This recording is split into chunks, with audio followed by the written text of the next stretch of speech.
18 ans ya gestion Kabila bakufaka na Est. Et bandi na 94 bitumba wana.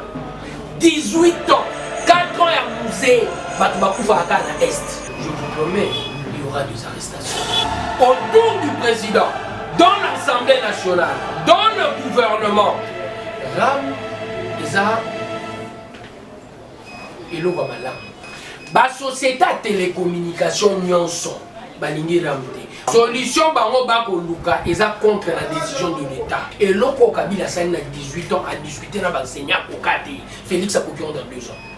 Félix, n'est-ce pas, ça 2 ans, a payé 2 paliers. Comme dictateur. La mauvaise foi, au eza que il y a l'église catholique et ça fait comme un parti politique. Sango bazaki bato service ya année. Soki okeko tubela. Makambo yo lobi pona nzambe bango bateki yo baye bakangi yo.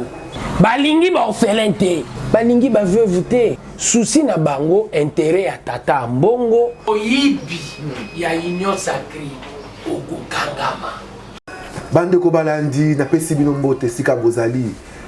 Ba internaute sika bofandi wana liboso ya téléphone na yo, liboso ya machine na yo, ya des fois pe liboso ya télévision na yo na pesi mbote ngonga yango yo osenga kibiso bolukela biso bato bazana contenu ya ko transmettre bino. To lukeli bino nganga mayele, to lukeli bino moto azana capacité ya koloba pe bino boyoka. Ba leader même soto kena kolukela bino. Bito kiti awa na matete to kutana moko ya ba leader. On a pesi mbote. Ya banza mwana nene. Mbote na yo papa. Mbote merci na rekanisa que tokoki lisusu kokutana po tomekosala l'échange afin que bainternaute balandaka bino bakoka koyoka biso te po toleki bango na mayele mais tout simplement po biso toza na kati ya feu et action politique et il s'est fait que partant de cet élément toza na mwa makambo ya koloba po tozomona ndenge ezolambama tozoyeba ndenge ezosalama. Merci beaucoup. Vous sentez wana mali ezobima déjà. Moi les autres bimatolu qui a bino ba leader. Ba tota capacité à mobiliser bino, à motiver bino bato boza na makanisme boza malili. Boza malili. Tout côté ba mona question à liboso. Comment qui moi mikolo ti oleka awa marche de santé na compte ma tete. Ça qui pour la nuit. On a IDPS ka. Eza marche de santé te, eza marche à revendication. Biso toza de la grande école. Il y a Etienne Tshisekedi.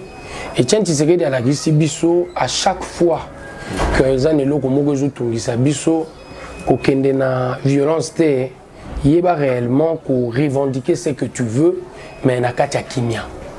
Et on a remarqué terrain à biso ya Chobo, le seul terrain que nous avons à Matete oyo batu basala l'entraînement bateki yango. Le terrain a été spolié, espace vert mais on nous apprend ezaki ko appartenir na tata moko ateki yango yango tina ya bitumba na biso po bazotonga déjà so boleki wana botala bomona ke bazotonga wana to ça qui marche le 30 octobre tozo envisager les sous-sous donc toujours programmer marche pour le 18 décembre et le 18 décembre nous serons encore dans la rue et je profite de votre micro pour dire à tous les enfants de Matete une fois de plus tobo ya spoliation ya terrain chobo pour les terrain na biso moto alinga tonga wana ko tonga bijou azo tonga hôpital morgue salle de recueillement mais malheureusement place où il y a poni à kotonga eza place à ba jeune toza na kati ya bitumbo tolingi to bunda poto la kisana ba jeune nyonso ya Matete désormais Kinshasa est accompagné biso poto bimisa ba edi to proposer ba edi na assemblée provinciale. C'est la question que nous nous posons et puis tozo attaquer même vente en justice tozo multiplier ba stratégie combat tozo mener en wana tozo bunda ba edi ebima na ville province ya Kinshasa place nyonso mwana beta bale place nyonso mwana sakana et côté kamaka lisusu te. Ça c'est notre combat. Pour bateka yango, les raisons doivent être valables. Et pour de raisons valables, il faut remplacement. Il y a place à Kosakana et ça Nini et Monana. On ne peut pas accepter que le Loba n'a pas en place à Kosakana. Et ce n'est pas le seul combat. Dans un sous-nakatia combat, il y a terrain Kembo. Kembo, monsieur le but. En honneur, il y a Essengo appelé ça Congolais, Zaïrois à l'époque. Kembo, terrain où Batongé, Libisson époque à Matata Pogno, un très beau bijou. Si le lot au Kotate, koluwa ngo po beta match $250 $300. Mais bien on a encore ici là banda les sila te hein. Biso sila mais kende ko beta. Le terrain n'est pas à la portée de la bourse matétoise. Na loua ngo 4 fois $250 $200 pour le match à loisir. Naza président équipe à football. Mais équipe n'a moyen s'entraîner place wana. Exact. Naza président ya club ya judo. Club, je dirais le plus vieux club. Il y a Moamba. Moamba Mobimba. Voilà. Na Kinshasa toza parmi les 3 clubs au Botami Ngonga Moko. Toza naza président Ouragan. Ouragan peu de fois tant on a besoin de combat mususu ya koyamba bato ya libanda espace wana to utiliser rango mais malheureusement pour nous $200 c'est au-delà de notre bourse to kokate ya otina ya bitumba tozo bunda tozo benga ba matetwa ba accompagner biso ba nunu 1 ba nunu 2 kwenge ba mama nyoso ba pembeni wana ba ibaka que morgue place wana ezelo comme la moté photo mener bitumba ensemble wana morgue na chobo okay. Wana na terrain chobo ba maman à côté wana fobo bima ba papa ba jeune j'ai fait appel réellement à votre conscience ne vous laissez pas corrompre la descente wana le 18 décembre tozala wana mais faut bozala imagine comme ça to mekana côté les la mambo za salama alors tokoba mambo za ibele au solo là wana le quoi to zira rendez-vous le 18 to kitawana mboka eza bino boni sangwa UDPS eza malamu n'a pas problème na biso mike ce qui fait réellement la beauté et la santé de la démocratie. Tu as maquillé salité na bino. O tambola ndenge nini? Toujours tambola malamu. Na aigara. Oui, tous en a AI jusque là. Où il s'est fait que le président c'est une réalité nouvelle. Et comme la Kibiso est une réalité nouvelle, on est ça qui que président Signaki Mokolo Tombango Mbango pas passer Mokanda, tous en on a AI, mais c'est sûr. Plus de temps qu'il y a déjà 3 ans. T'es karaté toi qu'on résout des problèmes. Congrès au Salama. Congrès au Salama. Avant congrès, tu as la conclave pour te résoudre ma cambouébélé, puis après, tu as na milula miné notre bengi congrès. Mboka eza bino. Boni sangwa, union sacrée. Union sacrée eza malamu. La preuve eza que jusque là. Au sein du Parlement, le budget au éléqué sur 361 présents, 360 va voter pour. La opposition peut voter pour le budget. C'est une première dans l'histoire de notre pays. Budget est triplé. Le budget n'a budget à peine 3 milliards 500. Le chiffre l'année passée, tout le monde qui est en réalité. Changement Zali, papa. Changement Zali. Le monde entier doit connaître l'inflation monétaire à cause de Covid. À cause de Covid. Nous sommes parmi les rares pays où la stabilité monétaire est salami. Et stabilité monétaire et salami n'amboka nini. Où l'économie est extravertie. Nous surtout au Salakawa, photo importée vers l'extérieur et beaucoup plus vers la Chine. Mais dans l'importation exacte, Congo est vivre. Et vivre grâce à quoi? Grâce à la magie de la gestion, de la bonne gouvernance. Oyo, to bundi si moke moyibi, nyon sote.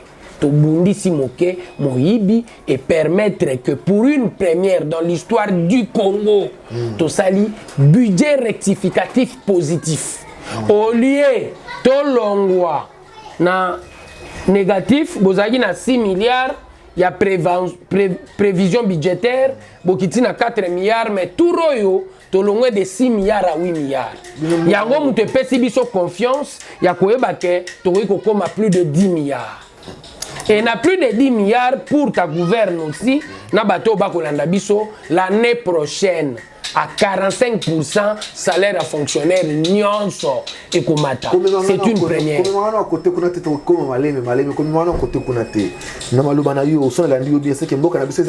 Bien sûr. Question. Boni Congo. Congo est à Kitoko. Congo est à Kitoko. Oh, tisiko suite état de siège zoyeba na te. Prorogation sur prorogation. Tozo yeba te. Est-ce que kuna penda? Nanaki to banaki makamongo banaki état de siège banaki na show. Mais le tout a compromis. Tina moya lelo apparemment rien ne change. Mali a 6 ans à état de siège. Mali ma mezzanine et bon état de siège biso ba to créer si eza la carte constitution okutu biso to boya prorogation bakati tengonga ya kosala yango une fois renouvelable article ya président de la république pour l'élection prorogation epekisamite ngonga na ngonga kosala pasi nange zo vanda nini. Deux fois je me pose la question de savoir si dans ce pays il y a des intellectuels tant on tous comme gomituna ou ton mécolaka français sans pour autant te saisir la sémantique de mort. Quand est-ce qu'on parle de l'état de siège? Ce qui réglementation normale, il y a constitution, quand la vie en société est remise en cause, la nation connaît un problème.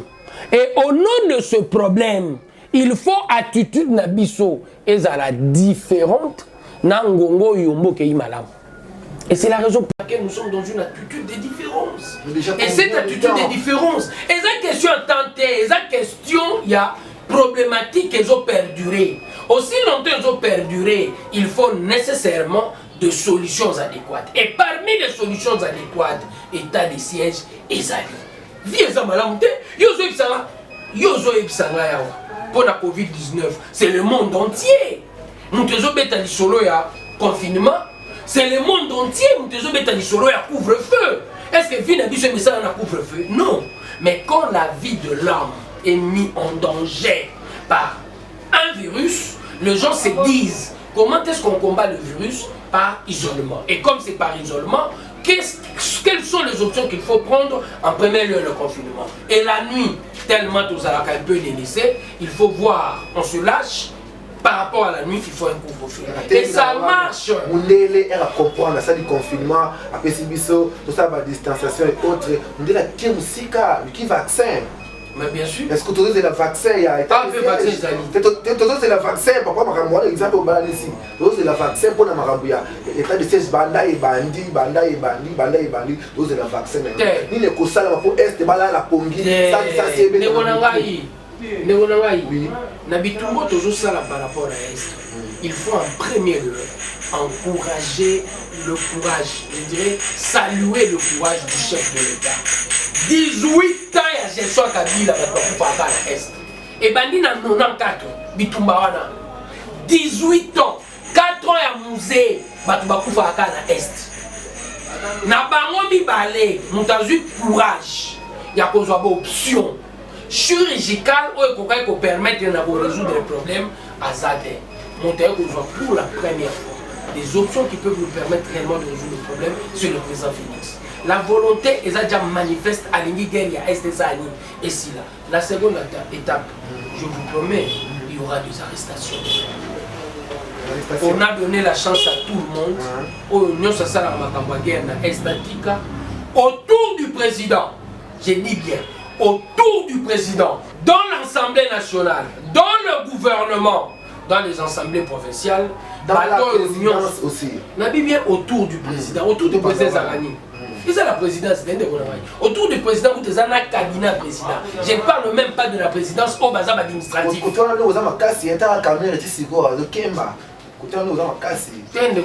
Une fois de plus, il faut saluer le courage de l'option prise par le chef de l'État. Il y a beaucoup de l'indépendance à justice. Aujourd'hui,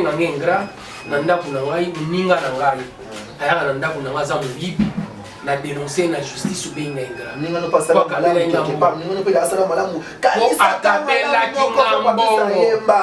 ça doit réellement m'étonner. On dirait beaucoup de ce matin où on parle de valeurs, où on parle de anti-valeurs. Motoaza moyibi, boaza moningaranga, asali mabe. Ngai na dénoncé tena loba, nenga kabela kanga mbongo, mais comment vous faites pour nous? D'accord, batubele bakokanga, batubele bakanga, wana malobana sukolo. Mais maintenant ils sont ceux qui batubele bakanga, faut tout taper dossier arabe hein. Dossier arabe. On peut point de site ya quinquennat na bino. Quinquennat na biso le site na ngevali na gratuité, il na fait à guerre. Il y a un élément essentiel pour permettre aux choses de l'avant. Oui, bien sûr. en premier lieu. Et en second lieu, on a oublié tout ce qu'on dit sur la RAM. Nous sommes compris du sous on a un problème des intellectuels. RAM, ils ont il va malade. Bien sûr. On dit Roland, il y a un aussi qui bandit, maman malade, bandit. Il y a loco, il y a malade. RAM est connaître deux problèmes à ma vie. En premier lieu, communication. En second lieu, méthode. La société de télécommunication, nous sommes. Pose-toi la question. Bon, ils ont baroté. Pourquoi nous avons RAM? La société de télécommunication, ils ont RAM pour Toza na. Comment je dirais le terme qu'il faut utiliser?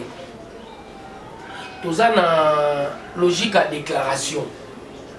Pour trouver le nombre des abonnés d'une entreprise de la société de télécommunication, au lieu de la vérité sur ça, parce que l'État n'avait pas la technologie appropriée par rapport à cela, tellement que l'État était faible, Bango va déclarer. Vodacom à AFC Bino a 600 abonnés.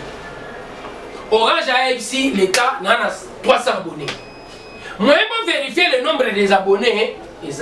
Maintenant, RAM, comment gérer le Moko, il y a Bisso l'État, mais ils ont les Canadiens ils ont permettre les Bisso par les sociétés et par les téléphones mobiles de découvrir le nombre de leurs abonnés. Et ils savent aussi que leurs taxes et ça et combattent. Ayant peur de cela, les lots va réfléchir à la stratégie aux foutis unités et comme il va avoir une minute pour ramener joyauté. Et solution est contre la décision de l'État. L'État, je continue, mon frère. En quoi ça doit être constitutionnel? Parce que ça se réfère aux lois de la République. Et la loi de la République est instituée en 2011, je crois. Si Hollanda n'est même pas ministre lorsqu'il était en train de parler, il fallait suivre le ministre. La deuxième allocution, et la loi qui institue et le Kouane 2011. Le problème est vendu Wapi Awa. En premier lieu, c'est un problème de communication. En second lieu, c'est la méthode. Pourquoi je parle de la méthode? Ngaïna est là pour Nara. Kaboun AI, elle est là pour Nara. Joseph Kabila, elle est là pour Nara. Tant que président de la République, on a déployé déjà chef de l'État. Bissot de l'Éli pour Nara. Maintenant, l'Éli le Lengeni. J'ai un rendez-vous très important. Je sors de chez moi, je n'ai pas. À part ma voiture avec peu de carburant que j'ai, je n'ai pas de ma beauté. Ah, mon temps, on peut écouter un iPhone, crédit. Na crédit, balengai 100 unités nyonso. Moi, je suis un ezate. Tu vois la difficulté que j'ai eue. Difficulté, on a eu. La communication, liwa. Ils m'ont tué. Pendant que dans mon téléphone, pour que je puisse communiquer, il me faut 2 unités. Bino na tia unité aux unions. Vous me tuez, ça ne se fait pas. Bakataka en termes de pourcentage. Nous avons 500, à 2000 unités, à 100 unités. La communication,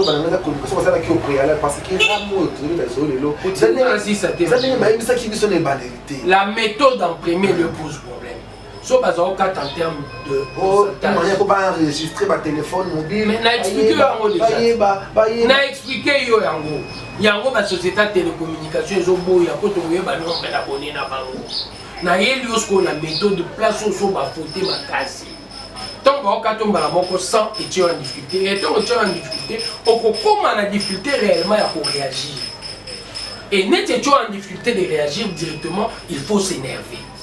Mais si on va en termes de pourcentage, on a 10 unités. Et l'ingolo va combien de pourcents par rapport à 100? 10%. Si on va 10%, na 500 unités, on va 50. Na 2000 unités, on va 200. Maman, on va 10%, on lui laisse la vie. Mais c'est ce qui n'a pas été fait. Et nécessairement quitté par rapport à la méthode, je me permets maintenant, là je rejoins le peuple congolais que je suis, j'ai dit directement, tout devait être bien planifié. Et comme ça n'a pas été bien planifié, il faut recommencer à zéro. D'accord. Parce que le problème c'est que la destination est ça c'est un autre problème. Et puis on est peut-être Kanda. Il va tout le vite. Ministre de ministre bien. Ministre à l'objet qui est décidé. On a les autres chefs de l'État. On a gratuité. Quand tu as un délire à l'objet, on a qui est bien. On a évi gratuité, ça bon à Congolais, bon à contribuable. Rambe, ça bon à contribuable Congolais. Dans mon imabete sur Balubi, na wai mon ram, ba au côté on a trésor public pour aider les Congolais dans les Cameroun sur. Ma bien on a yebisanga papa pesanga mbongo oyo na osala loko boye yebisa pesanga mbongo oyo na osala nga mokana yebi moto koto betsa baninga libaku to longwana wana to kina ba gratuité loko yo bia ba gratuité to kina ba gratuité wana penande na yebite na gratuité to loba nini to fanda kina biso ba para ba futa mwanda ndambu na bango bana ba ok classe ba ozonga kaka banda komba gratuité oyo koti na muto ba congolais mutu koti partout. En tout cas, nous avons 5 ans, 10 ans, nous avons après classe de mango, passé. Nous avons bien été. Et là, on a oublié les sous-sous. Ils ont amnésie. Ils ont caractérisé les Congolais. Dans l'isola ram pour ça, je vous dirais que. Apparemment, les autres peuvent prophétie belé. Tu peux sa prophétie belé, tu le bas qui va te recangama. Ça c'est prophétie c'est quoi? C'est une très bonne chose. Il faut nécessairement biso ba congolais to luka. La gestion de l'État lielo est tout à fait différent de la gestion précédente. Pourquoi on a 10 milliards 900, 10 milliards 700, il y a budget c'est grâce à quoi? C'est grâce au contrôle. Ce qui va tuer IDPS bakanti faut ba yiba. IG faisait un comité de discipline à IDPS. Tant que tu longwa. Ba ko contrôler biso peso to quand ça pouvoir na biso fait bon mami na biso to ko kangama. Dans Moïbi, on a organisé l'élo. Nazo yiba po IDPS a pouvoir au kokangama. Tu comprends ce que je dis? Au kokangama. Donc c'est bel et bien important réellement de comprendre que élément même Yaram, s'il y a mes gestions, il y aura bel et bien contrôle. Na longwe na wana na ina gratuité. Gratuité est à disposition constitutionnelle. Je trouve très mal dans ma cambo état de disposition constitutionnelle, tout le monde doit réfléchir et puis côté diverser. La constitution s'applique. S'applique, mais tu as la modalité. Il faut que tu aies un préalable. Na changer nationalité ou ni. Nzambe mutalinga ozala Congolais, faut to lukela mboko ba solution na place o to linga to sa mambo zo tamtina. Il faut to lukela ngo ba préalable, to tshela ngo ba socle, ba fondation mo ozala dire. Réflexion nous sozo beta ni za réflexion constitutionnelle. Et lors ba tient la constitution ça s'applique. C'est automatique. Au gros, on va que l'on la constitution, on va réfléchir, mais application est Simbi. Pour une première dans notre pays, nous allons de 80 000 à 400 000 comme salaire. Non, comme 400 000. Il y a déjà moi. Moi, au Babak, c'est 20 000. Moi, prochain, Babak, c'est 5 000. Fongas, Azan matricule, Azan bon chaque jour. Après, ça se suite, il y a fin du mois. Fin du mois, au Babak, c'est 20 000. Le mois prochain, bah, 100 000 euros atteindre déjà deuxième palier. Et l'autre Kabila Sali a 18 ans à discuter avec l'enseignant Kokate. Félix a coquillon dans 2 ans. Mboudi et Salamina active Zaïd Ngoma. L'époque, il y a 1 plus 4. 1 plus 4. Mais de 1 plus 4 jusqu'à ces jours, Kabila n'a pas été capable de remarquer ça même. Premier palier. Félix, n'est-ce pas, ça 2 ans a passé 2 paliers. Ah, mon frère. 2 fois, il faut battre Mitounaka. Il est quel genre de chef d'État? N'est-ce pas, ça 2 ans a passé 2 paliers. La mauvaise foi, au Isaac, il y a l'église catholique et les ça fait comme un parti politique. Bah, bandit qu'on manipule les enseignants. L'église catholique a lobby boy. Ataki ba enseigner na ba conditions normales. C'est-à-dire na bango za ki likolo, bongo kitsa bango. Ko simba te, ceux qui vont pour ça gratuité, to tsa bango na condition bien bi ke mbongo ya ba rétrocession ba na ko zonga te na école. Mbongo ba ya frais de fonctionnement ba na ko zonga malamu te. Omoni l'école là là qui est. Omoni masolo catholique tole le longo et ça 3 mois 4 mois pour tole moko ezonga. Omoni masolo pour bête école catholique, je dirais encore, vous êtes des journalistes, vous devez fouiller le passé de la République. On a une histoire politique du Congo.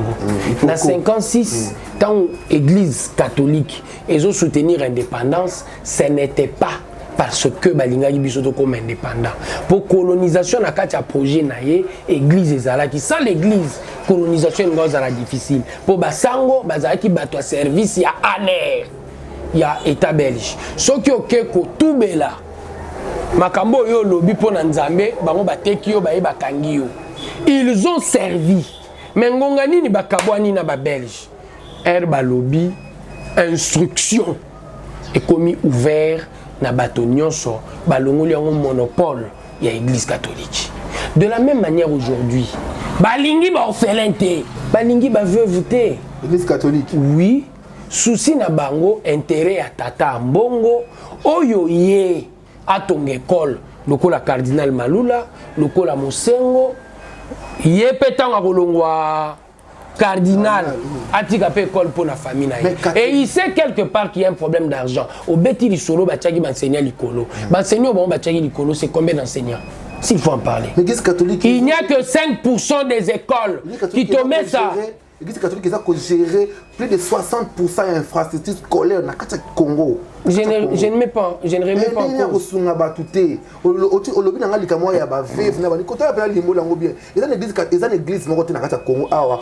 charge, il y a des pauvres, il y a des bola, il y a des services à Caritas, banda. Actuellement, il y a un service de diaconie.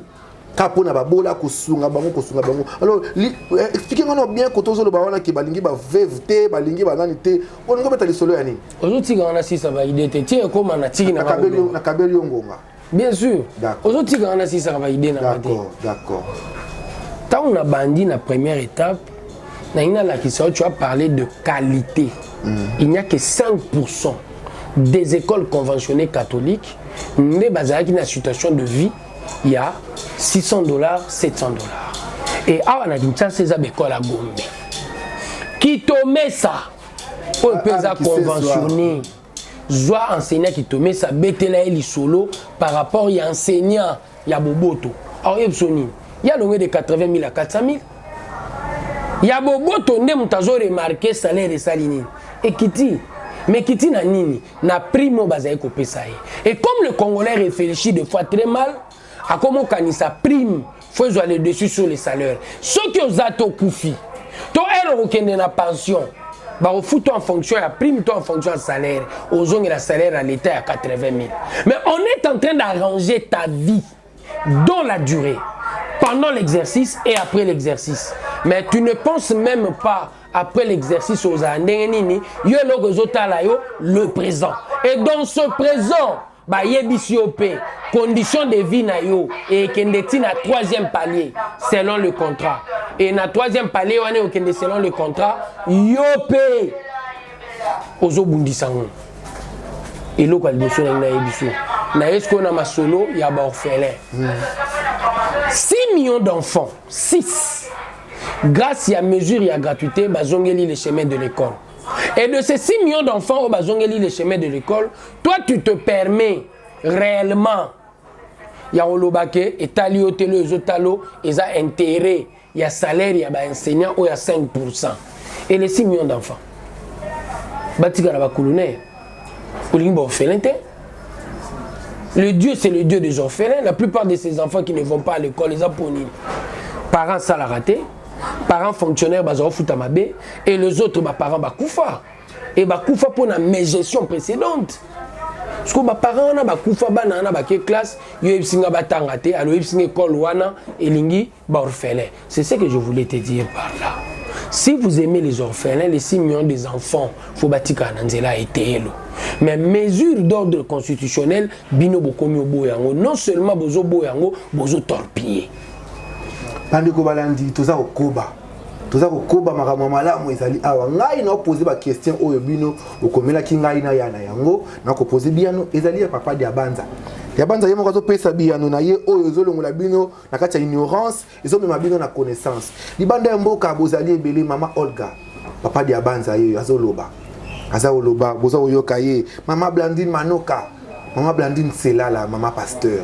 Et si kabozali wana bozo fungola mato bozo yoka. Ndenge nini Congo eza kotambola. Ornella Ngomia. Ornella. Maman na Hectane, maman na Exociane. Motema ya papa Gilles. musala yango toza ko sala butumu tongo pourquoi toza ko lukela bino ba leader bato baza na contenir ko transmettre bino bato ba ko sabino mama malamu boza ebele boza kolanda biso na pesi mbote na Belgique na France na famille nzimba mobimba motema elongo na bino toza ko baka na mosala boza ko sala Suzy Fanny Blaise bino nyonso toza na bino motema moko toza ko ba la muka CLC bandeko ya ensemble bandeko ya FCC bato ça la marche la fois passée alors va programmer ce marche pour na mikolo za ko ya na week-end prochain va programmer marche Alliance contre nature pour na basango pour na la muka bazongeli tata na bango lo lenge ya bango muzito akokangama na moyibi na mboko e ayebi tino moni pe basangani bayebi bango nyonso tozanga na yo awati RFI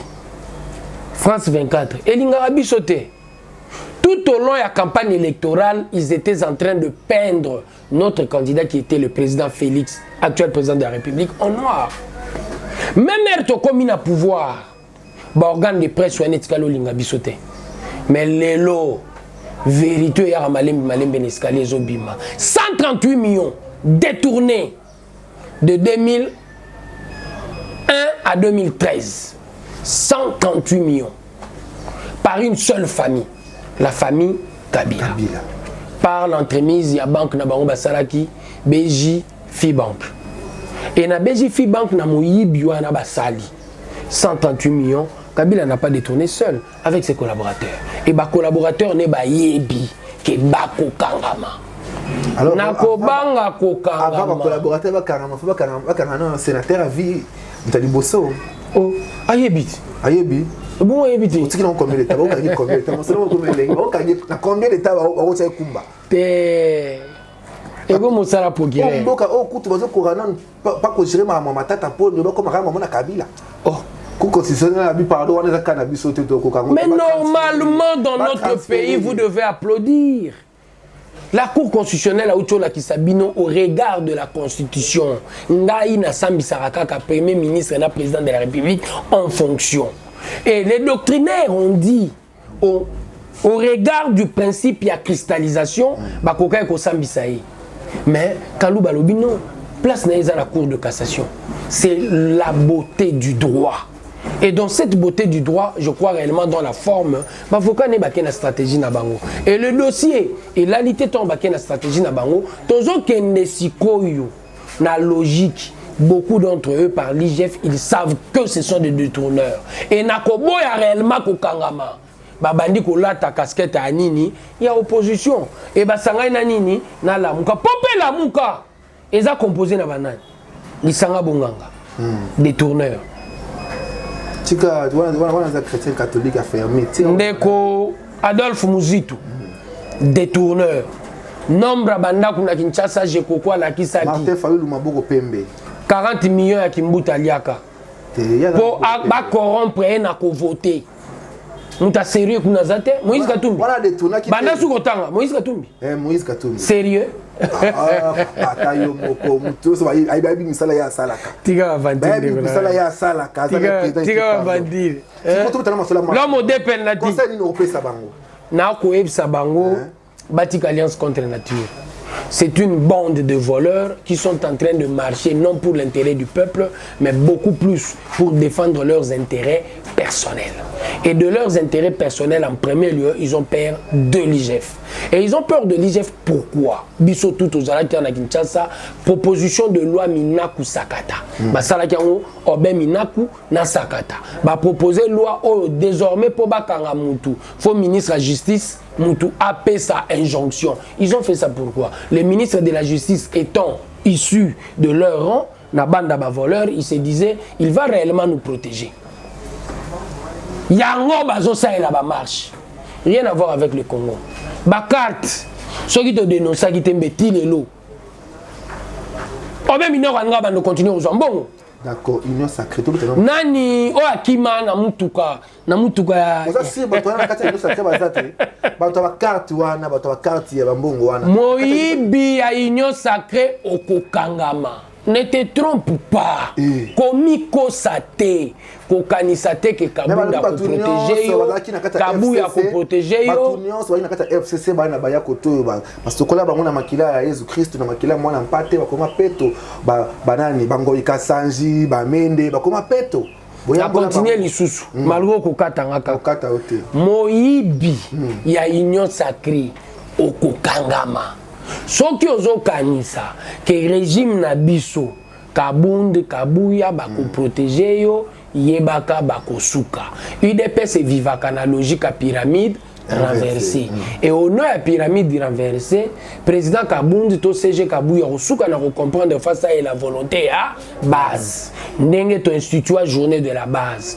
Tant yo ko kanisa ko yibaka ne toko kabole la base mobimba te bato pe bakotelemela yo bakozala okokangama gêné grâce ngalikolo gêné ngomia esika bozali ofungola matoyi boyoka lenge maele eza kobima awa toza kokoba tomoke pena na suka ba wario ceux qui sont na conseil ya kopesa bango de manière vraie oyebisa bango ni bozami yibite bon me travailler les peuples sur 10 OPC vont combien au d'abord ça sur 10 OPC vont combien bana 6 et demi ouais élément essentiel ya mboka ane banzela ba toboli banzela boy boza la difficulté moko tata poza la tata makasi na ndako faut za salaire oui son salaire n'est à $200 a foutre la ndako à $150 et ça difficile pour son battre va plasma à son voiture. Mais son salaire n'est comme $1,200, il a la possibilité d'avoir une voiture, téléplasma po, a comme la possibilité à kobomba. Et na kacha kobomba à quoi investir. Na contexte mboka na biso, et l'ora liboso to zu ya munene et za budget. Budget déjà n'était comme le cas 10 milliards. Toujours le bas, Angola 25 milliards, budget comme les 10 milliards. Et net toleki déjà fourchette à 10 milliards. To resserré qui mouibi, on en a ici bango, bozala miibité. Pour ceux qui va miibi, même pour atteindre la prévision budgétaire, ça sera difficile. Nous risquons réellement d'aller dans un budget rectificatif négatif. Auto quitte ça. Au lieu de ça, le budget rectificatif positif, auto ça.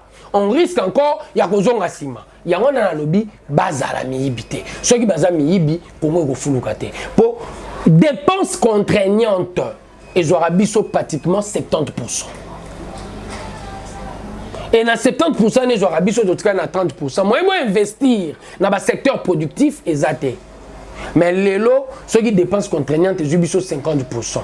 10 milliards. 50% c'est combien? 5 milliards.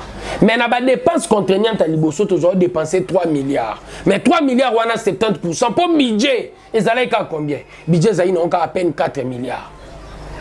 4 milliards 500. Mais les lots, budget, à 10 milliards. 50% 10 milliards, ils ont 5 milliards. Dans 5 milliards, on a déjà budget, ça est nime. Et Mati, budget alloué à la défense est loin de 3,9 à 22,95. Imagine-toi. La scolarité est sociale. Oui, qui est 6 et demi sur 10 wana banda ba la kabiso soso. Ba koki ko matsa budget déjà. Soso ezokita. Décembre on a dit to kolia nini?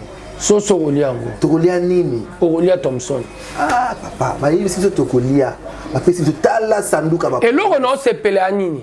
Débat o ekomi na kacha Kongo za débat ezaki liboso te. Boso to zo betaka débat aussi mukendi akufi. Babomi Chebea. Mais le long débat comité a pris à Soso. Tant que ça le débat a pris à Soso. Moral pour te faire qui na biso ministre pour une promesse président pour lobby en gros bloc qui ta on tient congolais qui si quand qui plus de 5 mois bato qui on Soso hein. C'est 5 mois les belé. Débat a pris à Soso ezokita. Ezo la qui ça que nous gérons pour le peuple d'abord. Pour ba débat on les a quitté. Débat il a pris à billet avion. Le peuple d'abord. Débat, il a pris à passeport. Le peuple d'abord. De tous ces débats-là, c'est une première dans notre pays. Et bah débat, on est grâce à qui? Grâce à notre régime pour te linguer le peuple d'abord. Toyemi que oh faut te payer à Congo. Tina souka non te cité. Débat à gratuité simbito, c'est grâce à nous. Botika na osala ngona Congo te. Bosala parce que biso bokolo ba nyos tout bolingi mais nous gérons pour le peuple. Et au nom de la gestion pour le peuple, le débat au biso toyenango, c'est un autre débat. Nous n'avons plus le débat d'attente. Nous avons maintenant le débat oh na kati ya société batu ba loba ah kosi biso le mamba soso ah kosi biso le mamba boy, mais au moins c'est sur ça que nous sommes en train de concentrer l'essentiel de notre énergie pour peuple na biso à ces pays là. Pourquoi bobi ki ba défaut za nango ebele ko simba nango te na 2023 ne bo mona rambutu mutu bi ngo zika dima afa no wana pour parler biso déjà terrain kadima vendre za membre IDPS kasi ba bino nana batu walinga ki te consensus fa ke président ya dima Botika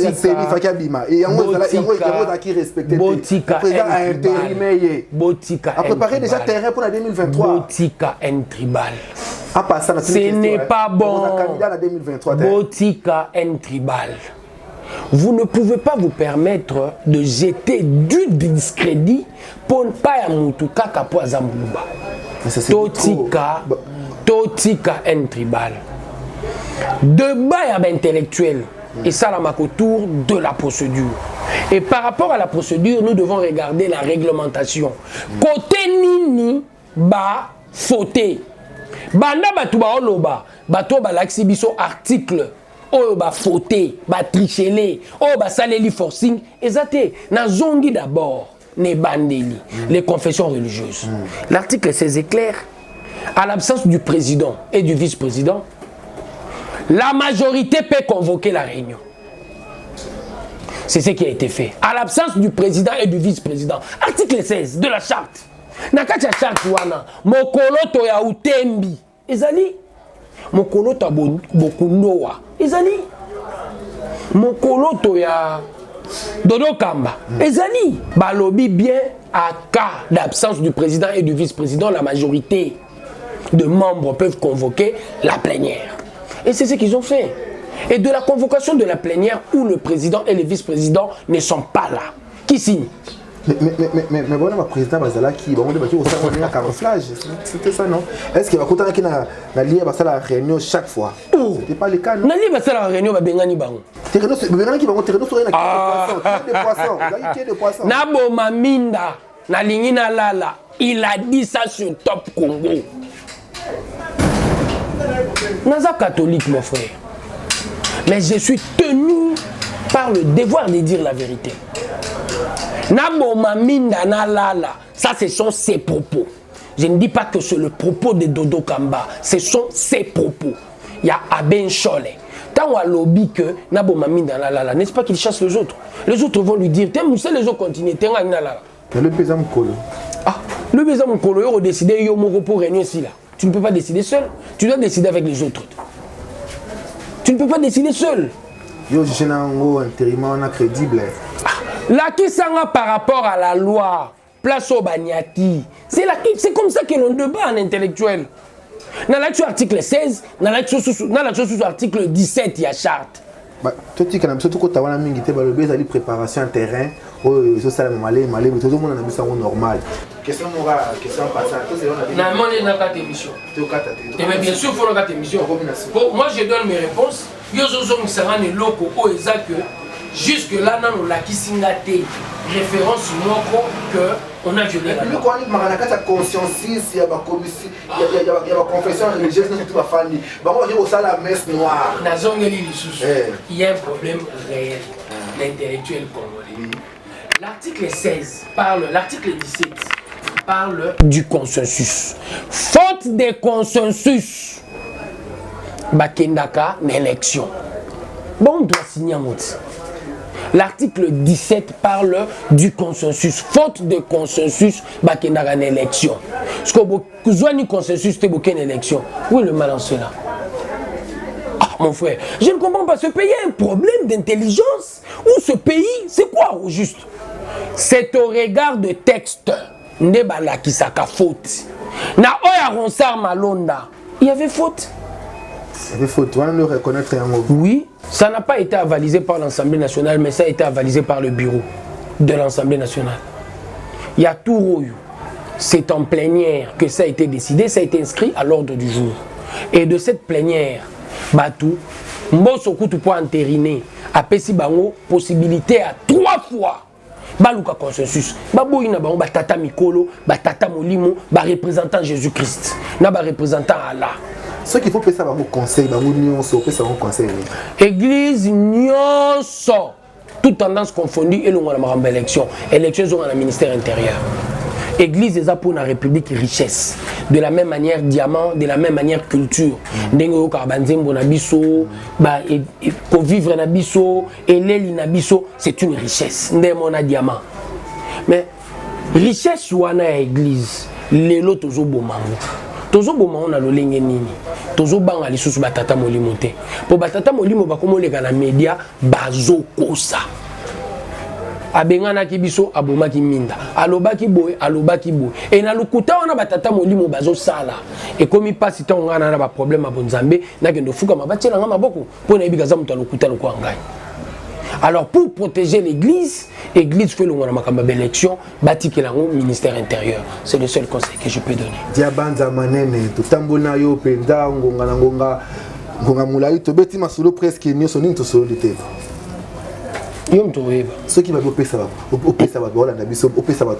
toli peuple congolais non ça va réflexion au centre de notre préoccupation pour action na biso ezalaka réfléchir aussi longtemps to bando kanisate to bando vivre ka lokwa bato anzala ole to za nanzala libumu to ananzala mutu et nanzala mutu maele saka nini ebunga kaye mutu maele bungi eza pas pona ye quand on est en train de parler réellement des actes qui permettent surtout de l'avant yamona a mona te a otika l'émotionnel et je dirais encore to longola en tribal un tribal ezo kabula Congo ceux qui bato koto na un tribal bato koto musu ba rose la peine à encourager tribalisme bato le babongo tende ko na ngai bato le babongo to sali 37 ans ba banki batali wapi ba mona ka tribal ko za ozonga mingi te so zo réfléchir bono bengo su buzoba pourquoi ndenge bato ba lo te nde bato ba lo begoza mayele te na émission wa to tia réflexion au centre de notre préoccupation tango kaluba a autant à droit biso IDPS muto comme ça juriste tango Denis Kadima a oye ko la makambo expert a seni na batutu baleki na seni muta leki na mayele ya makambo ya élection azati biso bato tangisa ki mon frère sois intelligent donc ndenge toza awa joueur moi azobeta bala ke chabi photo tune kolona muto mboka lombo ndenga za pasteur bon aza na bato ebele Félix mutasala pasteur